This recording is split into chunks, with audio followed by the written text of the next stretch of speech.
All right. We are live. Okay. I should have started messing with this stuff earlier. What is going on? Can I get rid of this? Oh, no. Can I get rid of this? I don't want it. Get rid of it. Destroy it. Oh, no. It's stuck. I don't know how this stuff works. Stay there. Okay, good. I don't know how to use any of these features on this program. Bold for them to assume I know how things work without any proper training. Okay, and I'll check YouTube, make sure that's working. I've done this 8 times and I still don't know exactly how it works. Hi, welcome to the Quest for Creativity number 8. That's right, this is 8. Turn off my preview so I don't get in my own head. Throw that in there. I can see live chat now, so the day that someone wants to talk in this thing, I'll know. Okay.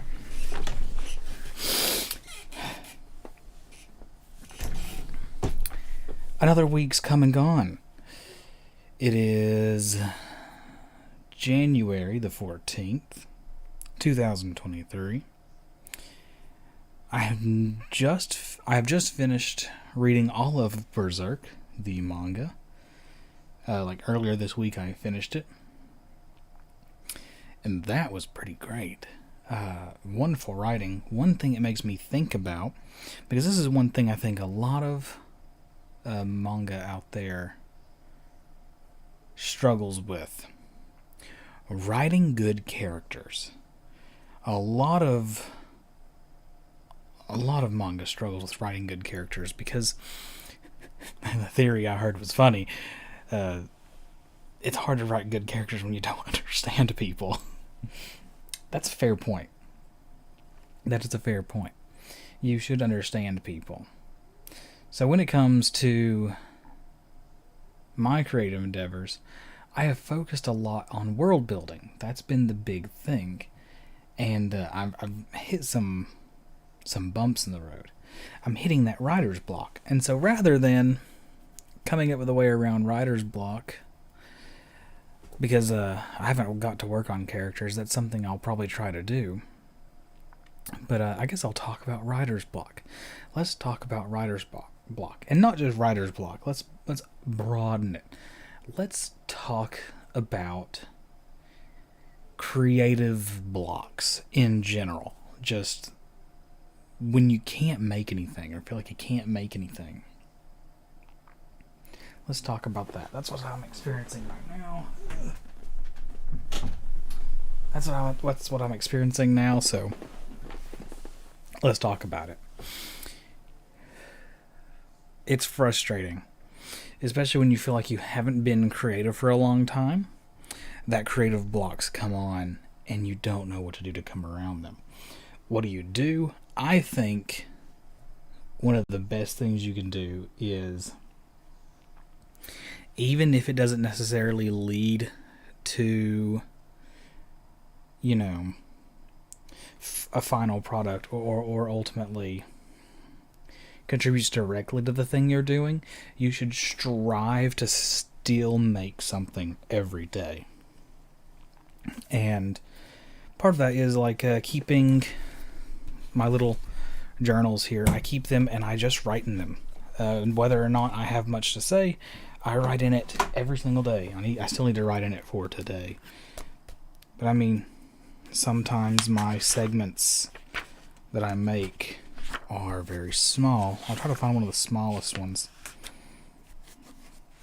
My latest one was one of the smallest. Okay, here's one. Like, this is small. That's one day of what I produced. Not even a whole page, just part of a page. Like maybe half a page. Yeah, just about half a page is all I could make in one day. And yesterday it was almost just like even less than half a page. I won't show that one though because It's basically a personal journal entry, not even a creative writing entry. Why did I do that? Why did I write something when I had nothing to contribute to my world building? Because at least I did something. I just kept moving. And I think that's fairly important when it comes to creative endeavors, because it's the easiest thing in the world whenever you hit a bump or a slow patch to completely stop. And if you're like me, if you stop, you'll never get going again. It'll be months, and you'll be upset with yourself. And I think in some capacity, we do need dry spells, because that's what will ultimately produce those fruitful spells again. So maybe I need just spitballing ways to overcome writing blocks. If you have ways that you overcome like creative blocks, let me know. I'd love to hear about how people overcome creative blocks. I think one thing I might do is maybe just pick up a separate thing. Pick up a separate thing to write on. I'm not sure what, though. I wonder what I could do. Maybe I could do some drawing, some sketching. Kind of like some time away from the word-oriented approach to this world building. And maybe as I draw stuff, those will become inspirations, like, ooh, this looks like a great landscape, or this looks like a great creature or being. That's good. Because I still have that spiral sketchbook that I was going to use for botanical illustrations, which I don't think I'm going to do anymore, just because I don't know. I don't have the time really to spend so much time outside drawing plants, and I'm not well studied in that side of it. As much as I think it would be a great fit for me, I don't think it's a great fit for my life right now. Maybe in the coming months, but I'm working with myself on an incremental scale. I'm not where I need to be in a lot of ways with how things are in my life. Not to say things are bad, they're fine, but they could be made much better. So I definitely want to dedicate more energy to making them better, rather than dedicating more energy to what feels like side projects that aren't ultimately going to create very much, or they'll be extremely frustrating as I get into them. Those are on to-do later list. My to-do now list is things that are small and will build me towards that ability to have the energy and time to make a larger investment of my time and energy. Because I'm a naturally low energy person. I'm not a super energetic guy. I naturally have low energy. I naturally get expended easy and don't like to... How would you put it?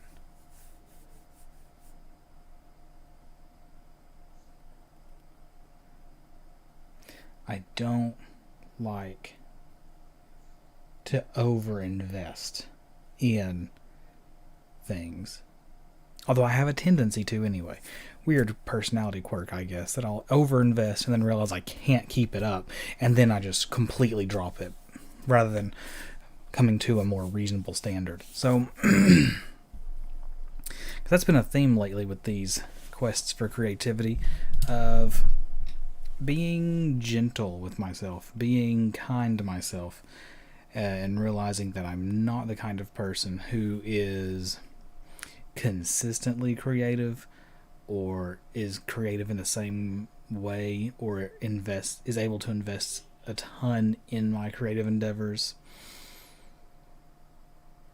I think for me right now, something like just some mindless sketching would be good, because then I'm still creating, but I'm not having to like torture myself with just trying to get something made. Because that's a tendency I have, and I think a lot of us have. So I think maybe the move for overcoming creative block is having like a creative rotation. So, like writers, because like I know a lot of writers, they write every single day. That's great and that's fine for writers. Not most people are writers. Writers are a very specific job field in the creative arts, and particularly arts. Because Seth and I had this conversation today. Creativity has been limited to art forms, which it's kind of one of those situations where, yeah, all of the art forms are creative, but not everything that is creative is an art form or an art. One thing we were thinking of was like Teddy Roosevelt was a guy we talked a lot about, who he was creative. He created things. He created state parks. He created a whole host of more like socially oriented groups. Like he was very, very creative, but he didn't do art in the same way someone might paint or draw or write or anything like that. And so I think maybe another part of this conversation on creativity is reframing what creativity is. You don't have to draw, you don't have to write, you don't have to partake in what would be called like the traditional arts. You just have to produce concrete things. You just have to produce things. Maybe what you produce is more, and I guess when I say concrete, that's not the right word, because concrete sounds like it has to be a physical object you make. No, I guess it needs to have concrete impact, because you have ideas all the time.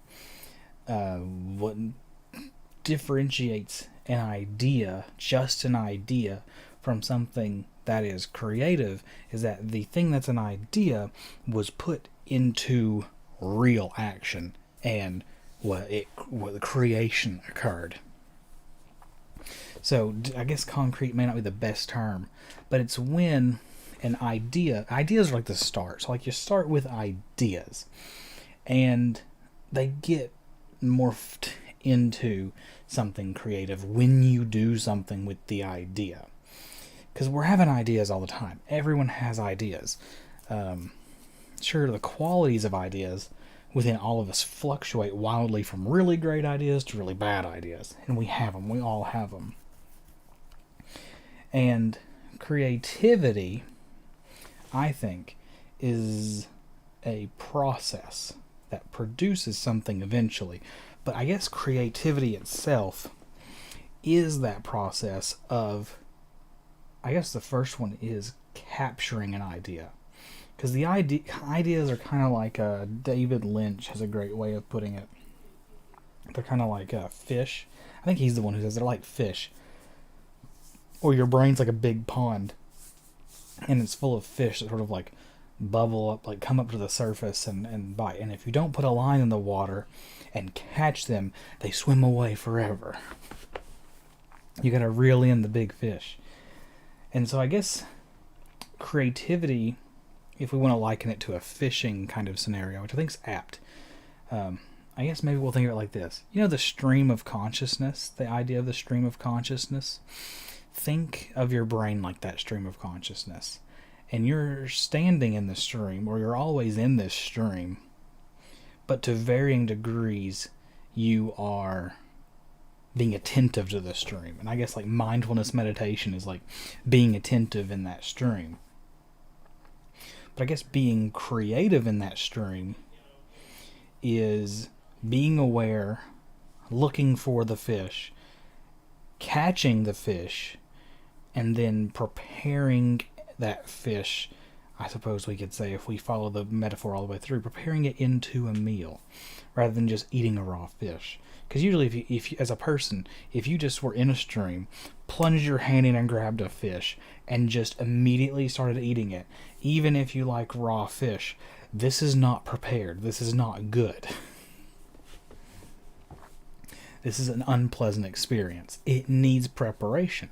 You could turn that fish into a multitude of meals. It could be fried fish. It could become sushi. It could become... maybe you don't even turn it into food. Maybe you use its bones to make a hook and get better fish. I don't know. But I think that's the creative process. That's what creativity is. It's that process of fishing for an idea, collecting them, and then preparing them to become something else. It's like molding the ideas. What's another way? Like a metalworking. It's like you have to go out into the mines and you have to dig up the ores. Then you have to process the raw ores in order for you to work them into metallurgic projects. So, what's other ways you could think of it? Think of creativity.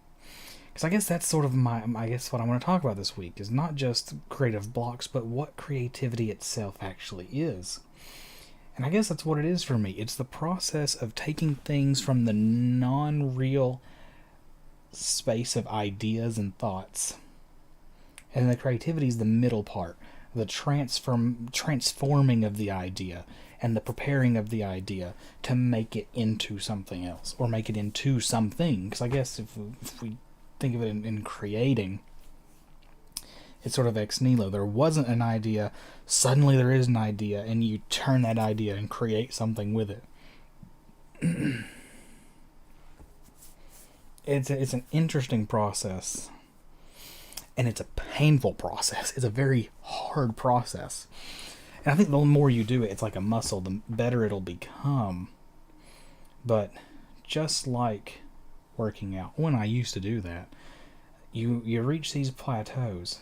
And you also just have weak days. Days where you're not nearly as strong as you feel like you should be. Or have been recently. And you just don't have the most satisfying experience in working out. But you did it anyway. You do it anyway. So I guess that's what I'm doing today. I need to, and usually whenever you hit periods like that, people tend to change up their workout routines.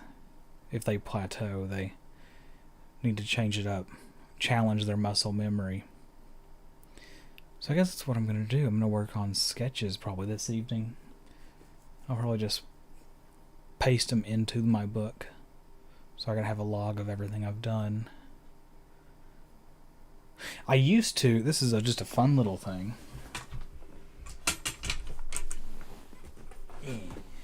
I used to keep this little binder here. It's like an accordion folder. Oh, it's just chock full of stuff. Oh, I've put so much in here. It's just tons of random ideas.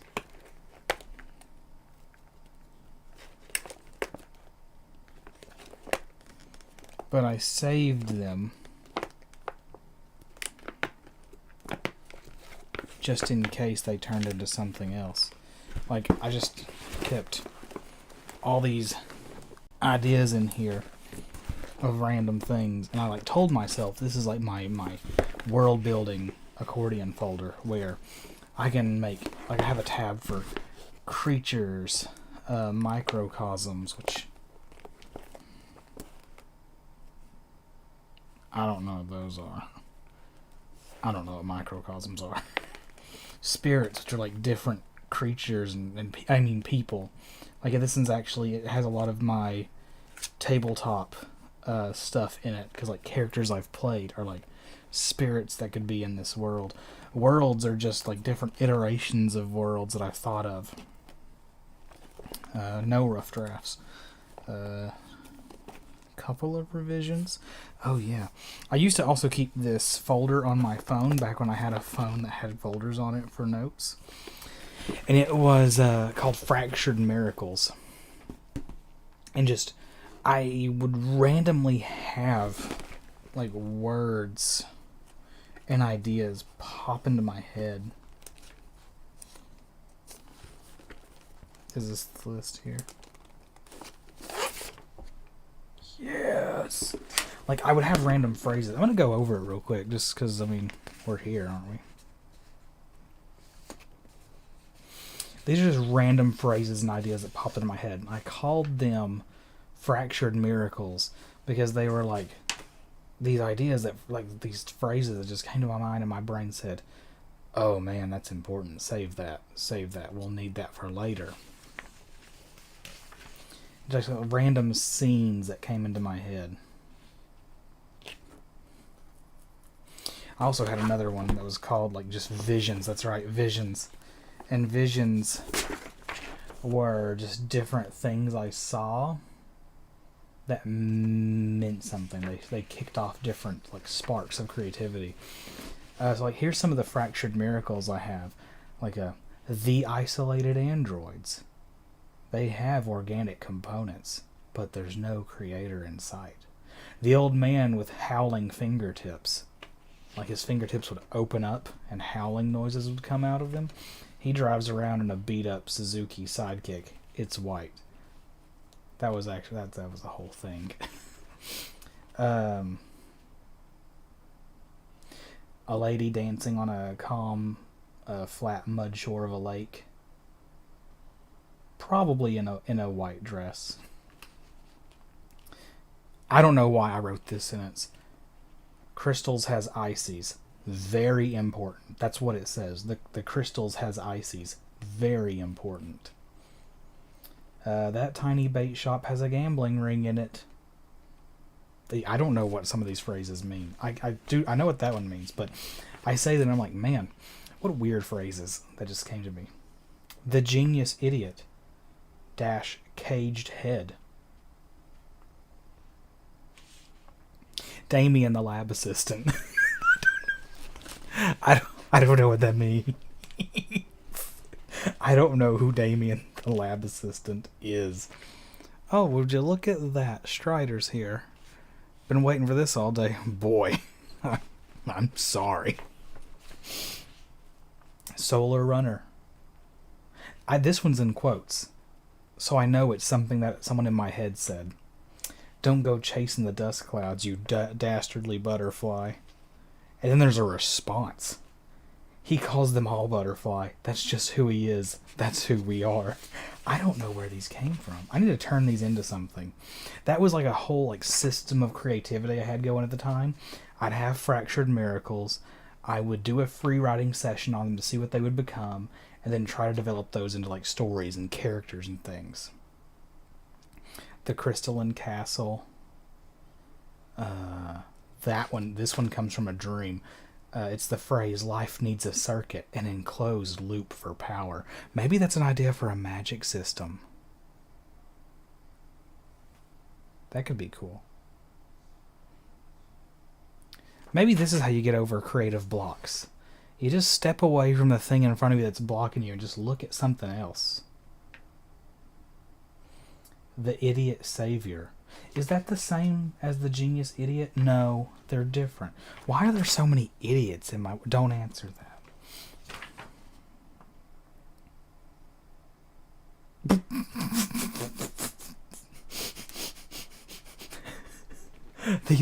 Some of these I don't know what they mean. There's one on here that just says, dead environmentalist. I don't know what that means. Sound injected into the light spectrum. Obviously. Jethro and the Velvet Rider. That's a character. They've been here before and done this before. That was actually...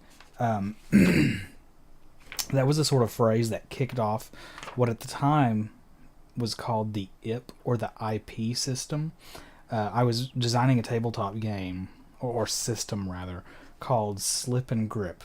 It was both words said at one time, and so the only two letters that aligned were I and P. Like, you would take the two words, GRIP, SLIP, and lay them on top of each other. That was the name of the game. It was both of those words said at the exact same time. So it's an impossible name of a game to say unless two people say it at the same time, but one of them say both of the words. No one person can say the whole name of the game at one time. I wasn't on anything. I've never done drugs, and I don't know how I ended up like that. But the whole idea was that the world was always repeating itself, not in a Groundhog Days way, more like a rebirth cycle way. Like the world was always ending, and because it was ending the way it was ending, it kept happening over and over again. But again, like everyone would inhabit different bodies, and you would recognize people because their spirit was the same person, but now it's been reconfigured to fit into this new weird world. It's a whole thing. I'm still playing with the idea. I want to take it somewhere someday. We'll talk more about it some other time. The enslaved tongue. I don't know what that means either. Surreal laundromat. Human dreams. Oh, there's more to that one. Human dreams. Other creatures' dreams harvested and given to people. Then I wrote a reference. See Daft Punk. Harder, better, faster, stronger music video. I remember that one. It's a good one. Two-headed genius. There's geniuses and idiots all over all of these. What was going through my head? The dialectical machine is next, or dialectical machine is next to that one. I'm pretty sure this was an idea for a character who had two heads, who they could never agree on anything, and they were like a Hegelian dialectic in a person. Like they were constantly trying to work towards a golden median of ideas to reach the perfect idea. The Great Wheel of Rebirth, nothing new or special there. The Symbol of Failure. These are just literal things I've seen that have influenced my brain that I want to come back to and think about. Like train graffiti, trailer parks, lumber mills, warehouses, junkyards, car graveyards, monuments. An old highway.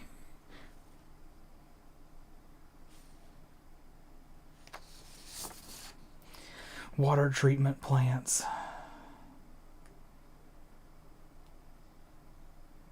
Some of these are names of actual places I'm not going to read.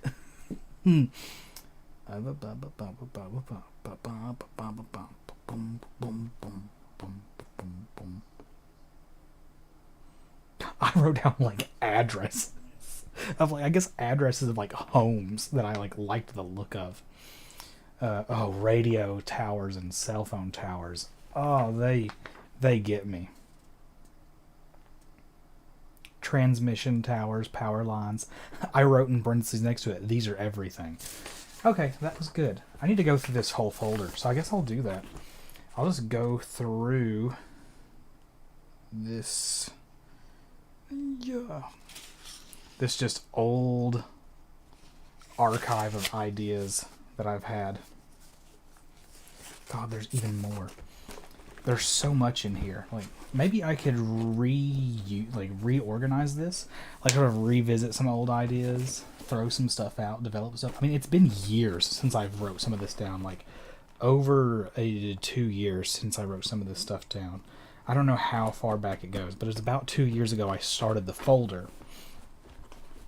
So, maybe that's what I'll do to get over the creative block. Just look over some old stuff, really dig in, and give myself a break from the pressure of trying to make this one thing work. Just look at some old stuff, maybe co-opt it in, get some fresh vision from me from the past. Past me didn't know he was going to help present me, which was future me to him. And present me doesn't know what all past me put in here. So, time's a great thing. because time's going to help you with a lot of your projects. Just give it some time. Sounds cliche, but just give it some time. Past you helps future you. He also hurts future you. And future you can do anything. But present you's here right now, so he better do something. That's like his only thing he can do. Present you can just do things, so do something. Yeah, we've had enough. That's been 30 minutes of me just rambling. I don't feel like these are productive. There's like 3 of you who I know watch these and like these, so that's great. It's also just an opportunity for me to get out of my head, and I'm making something. These videos, they don't have to be good or bad. I'm taking good and bad out of the equation. I am making something. What it's worth, I couldn't tell you, but I am making something, and that's a good thing to me. So, good luck on all your creative endeavors, everyone who watches these. I'll give you guys an update next Saturday. I'm going to try to do these every Saturday, so see you next Saturday. Good luck on your projects. I'm going to do some work this afternoon, maybe hop off my computer soon after I post this in a couple places, and call it a day. Just dig into some creative stuff and just really set aside the time to just focus on it for the rest of the night, probably. I think it's a good idea. Just set aside some good, solid focusing time on it. And just try to make something happen. Not anything particular. I'm not looking for anything, but just see what happens. More of a creative approach, or a curious approach than a directed, goal-oriented approach. And just see what happens. Good night, everyone. I'll count to 5 because 5 seconds is apparently about perfect for the lag on this video. So, see you later. 1, 2, 3, 4, and 5. I'll find my stop streaming button.